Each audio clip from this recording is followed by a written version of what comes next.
All right, everybody. It's Saturday, July 10th. We've got all our O-rings on and our cylinder seals, so we are ready for head.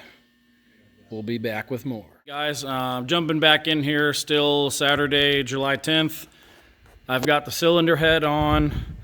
Next thing to put on up here is the cam followers, and those are all soaking in oil. So before I put those in and they drip oil and just run down and make a mess, I got the oil pan cleaned up and I'm in the process of putting it on. So I thought I'd give you a little tip here. If you're working by yourself,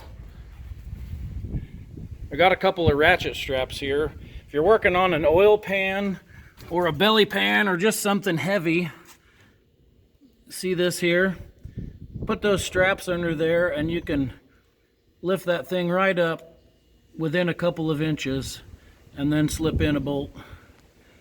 So really pretty handy when you're working by yourself, but still have the bottom section of the pan to put on, and then I'll jump back up top and do some more. Hey everybody, welcome back.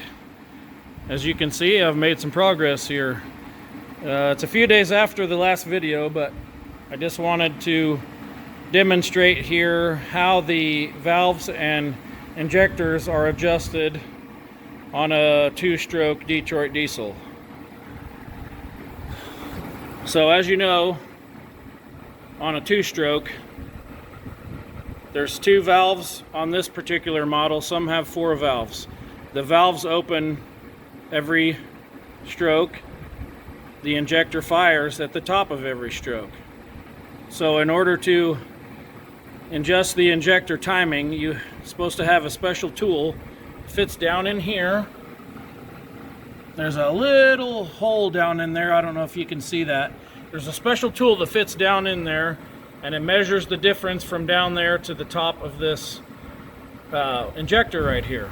Now that measurement is 2.425. Now I don't have the special tool for this machine, but I've come up with another way to do it. So I've got my digital caliper here, and I have it adjusted for higher than what the injector is actually set at. I take the end of this and I put it down in there, but I don't set it into that little bitty hole.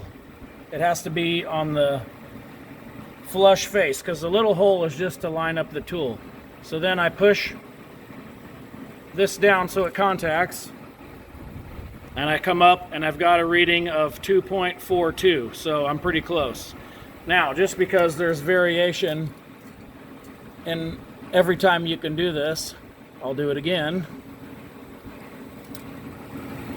This time I've got 2.428, so a little too much variation apparently, but anyhow, this is how you would go about doing this without the special tool. 2.427. So anyways, I'll get it there. The way to adjust it is this jam nut, and the push rod is threaded here. That's how you adjust it. And when you do the injectors, the valves are all the way open. So this is number 5 with the valves all the way open. I can adjust the injector. Now let's see, let's find one here. I don't have one that's just the opposite, but in order to adjust the valves, you find a cylinder that has the injector all the way down or depressed, and then you would adjust the valve clearance right here. And I believe that is 11 thousandths or 9 thousandths hot. So we're getting pretty close. Till next time.